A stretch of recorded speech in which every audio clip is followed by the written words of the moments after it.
الحمد لله رب العالمين الرحمن الرحيم مالك يوم الدين إياك نعبد وإياك نستعين اهدنا الصراط المستقيم صراط الذين أنعمت عليهم غير المغضوب عليهم ولا الضالين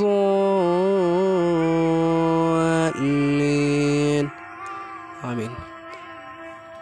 الحمد للہ رب العالمین. ترجمہ: تمام قسم کی تعریف اللہ کی خاطر ہے.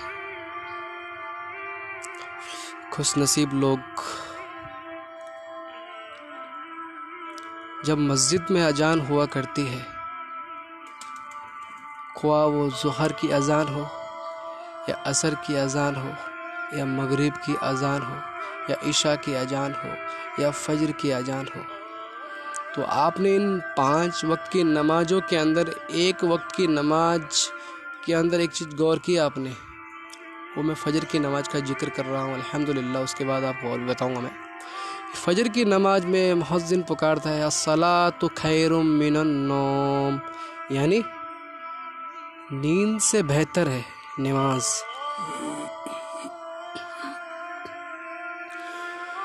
اس سے بھلا خوش نصیب کون ہوگا جو اللہ کے سامنے جھکتا ہے، سجدہ رضو ہوتا ہے، اپنی تمنائیں، اپنی آرزویں اور اپنے دل کی حیات اور اپنے دل کی جو فطرتیں ہیں، دل میں جو خیالات ہیں، وہ رب کے سامنے ظاہر کرتا ہے اور رب بھی اس کی سنتا ہے. تو اس سے بھلا کوئی خوش نصیب ہے؟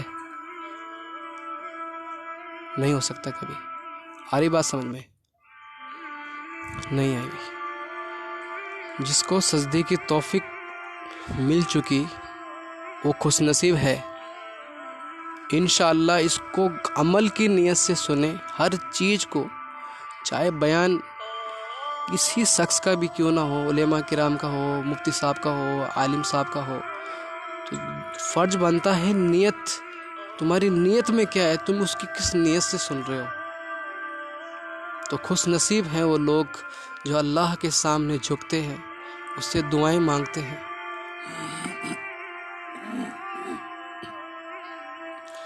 یہ دنیا خوش نصیب پتہ کس کو بولتی ہے؟ جس کے پاس پیسہ ہے، دولت ہے، نام ہے، شہرت ہے، اونچے مقام رکھتا ہے، اس کو خوش نصیب کہتی ہے. خوش نصیب تو وہ ہے جو اپنے اللہ کے سامنے 5 وقت کی جب اذان ہوتی ہے، وہ اللہ کے سامنے کھڑا ہوتا ہے، اپنے رب کے سامنے کھڑا ہوتا ہے. کس رب کے سامنے؟ جو پوری دنیا کا خالق و بادشاہ ہے. اب زیادہ دور نہیں، میں ایک تمہیں فار ایگزامپل ایک میں چھوٹا سا ٹاپک بولوں گا. آج جب اسپاٹا میں یا تھانے میں ہم کو کہے کہ تو 12 بجے آنا کل، تو ہم 12 بجے نہیں آئے، ہم 11:30 بجے وہاں پہنچ جائیں گے. اور جب رب نے بلایا ہو ہیں تو اللہ کے بندوں فکر کرنی ہوگی اس چیز کی. جب سے آپ لوگ زندہ ہیں، میں زندہ ہوں، تب سے صدائیں گزری اللہ اکبر اللہ اکبر، اللہ سب سے بڑا ہے. دیکھو اذان جو دے رہا ہے وہ تو ایک ذریعہ ہے. وہ اللہ تمہیں اپنے قریب کہہ رہا ہے کہ حی علی الصلاۃ، آؤ نماز کی طرف، حی علی الفلاح، آؤ کامیابی کی طرف. تو کامیابی اللہ کے سامنے جھکنے پہ، کسی دنیا دار کی کام منڈر میں کام کرنے میں کامیابی نہیں ہے. تو فکر کرو، غور کرو، سمجھ کرو. موسیٰ علیہ السلام کے دور میں ایک وقت ایسا تھا کہ وہاں کئی مدتوں تک بارش ہی نہیں ہو رہی تھی، وہاں کافی ٹائم تک بارش ہی نہیں ہو رہی تھی. تو موسیٰ علیہ السلام تو کلیم اللہ ہے، یعنی اللہ سے کوہ طور کے پہاڑ میں ہم کلام ہوتے تھے وہ. تو ان کے لیے کلمہ آتا ہے لا الہ الا اللہ موسیٰ کلیم اللہ. تو ان کی قوم میں اللہ پاک نے تو پہلے فرما دیا تھا کہ تیری قوم میں ایک شخص ہے، موسیٰ نبی جی آپ کی قوم میں ایک شخص ہے جو کئی سال سے مجھ سے جنگ کر کے بیٹھا ہوا ہے، مجھ سے لڑائی کر کے بیٹھا ہوا ہے، اس کے سبب بارش نہیں ہو رہی ہے. کہ پہلے اس کو نکالو تب کروں بارش، تب کروں گا میں بارش. یہ رب تعالیٰ فرما رہے ہیں. الحمدللہ، رب کی شان دیکھو.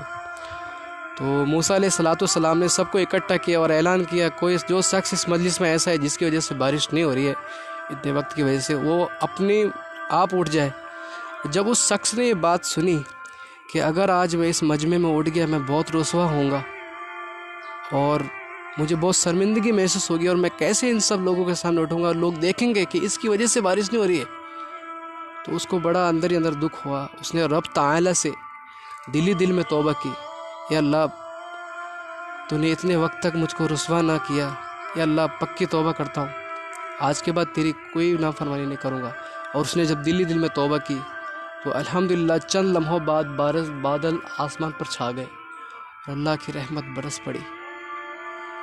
پھر موسیٰ علیہ السلام سے اللہ تبارک تعالیٰ مخاطب ہو کے فرماتے ہیں، تو اللہ کے نبی نے فرمایا اللہ بارش کیسے ہو گئی؟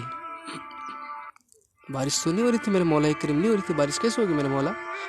تو اللہ تبارک تعالیٰ نے فرمایا جس کی وجہ سے روکی تھی اسی کی وجہ سے کی میں نے بارش، واپس اسی کی وجہ سے بھی کر دی ہے.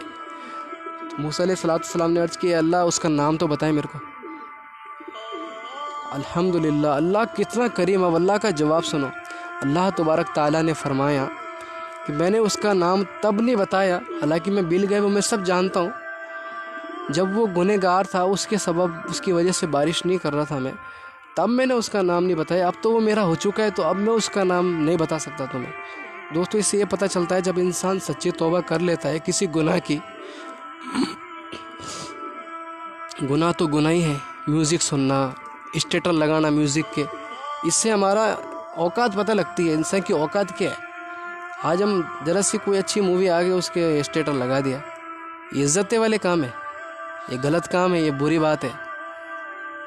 حدیث پاک میں آتا ہے آپ صلی اللہ علیہ وسلم ارشاد فرماتے ہیں، اللہ پاک نے فرمایا اے نبی جی، تو نبی پاک کا ارشاد ہے کہ جس سے اللہ پاک فرمایا جس سے تمہیں وہ روکیں، یہ میں نے اپنی پچھلی بیان میں بھی کہا تھا کہ جس سے تمہیں روکیں تو رک جاؤ، اور جس کو تمہیں کرنے کے لیے ایک حکم کرے اس کو کر جاؤ. تو کتنی بڑی بات ہے دوستوں. آپ ہم سب اللہ کے بندے ہیں، کمی ہر انسان میں ہے، مجھ میں بھی ہیں، ہر انسان میں کمی، اگر اس میں کمی نہیں ہے تو پھر وہ کچھ فرشتہ ہی ہو. تو جب فکر دل میں آئے گی تو شاید ہی ہمارا کوئی سجدہ مس ہو جائے یا چھوٹ جائے، کیونکہ سب سے ٹھنڈی جو نماز ہے وہ عصر اور فجر کی بتائی گئی ہے. فجر نور ہے، عشاء کب کام آئے گی پتہ ہے؟ ہر نماز ایک اپنی جگہ میں ایک خاصیت رکھتی ہے، اپنے اوپر ایک وہ رکھتی ہے، مطلب خوبی. عصر کب آئے کام؟ عصر جب فرشتے سوال جواب کرنے کے لیے آئیں گے موت کے بعد قبر میں. جب پڑھی نہیں ہوگی تو کیا جواب دیں گے یار ہم؟ جب ہم نے اس اللہ کی بات مانی نہیں ہوگی، اس کے رسول کی بات مانی نہیں ہوگی، اسلام پہ زندگی بسر کی نہیں ہوگی، تو ہم کیا جواب دیں گے؟ اور جواب نہ ہوگا تو پھر کیا جواب ہوگا؟ کیونکہ فکر کرنے کی ضرورت دنیا میں، جسم سے سانس جب نکل جائے گی تب چانس بھی نکل جائے گا. تو بھائیوں وقت رہتے بہت کچھ ہو سکتا ہے، تو ابھی دیر نہیں ہوئی ہے. جن سے بھی یہ غلطیاں ہوئی ہے، گناہ ہو گیا، سانگ سن لیا، میوزک سن لیا، اسٹیٹر لگا دیا، تو میرے کہنے پہ مت جانا. یہ میں نے اپنے مرضی سے بالکل بھی اس میں رتی بھر بھی کچھ میں نے آج تک جتنے میں نے ابھی بیان ہیں میرے پچھلے چینل میں بھی ہے، میرے اس سے پہلے جو 2-3 اکاؤنٹ ہیں ان میں نے اپنی مرضی سے میں نے کچھ نہیں بولا. جتنا مجھے الحمدللہ کے احسان سے معلوم اتنا میں نے اتنا ہی بولا ہے. تو میں یہ کہتا ہوں سچی توبہ کر لو، شاید کل کا سورج دیکھنا نصیب نہ ہو. اللہ تعالی ہم سب کو کہنے سننے سے زیادہ عمل کی توفیق نصیب فرمائے، اور زندگی صراط المستقیم پر چلنے کی توفیق نصیب فرمائے، اور اللہ اس کی رسول کی رضامندی والی زندگی ہمیں بشر کرنے کی توفیق عطا فرمائے. آمین ثم آمین یا رب العالمین.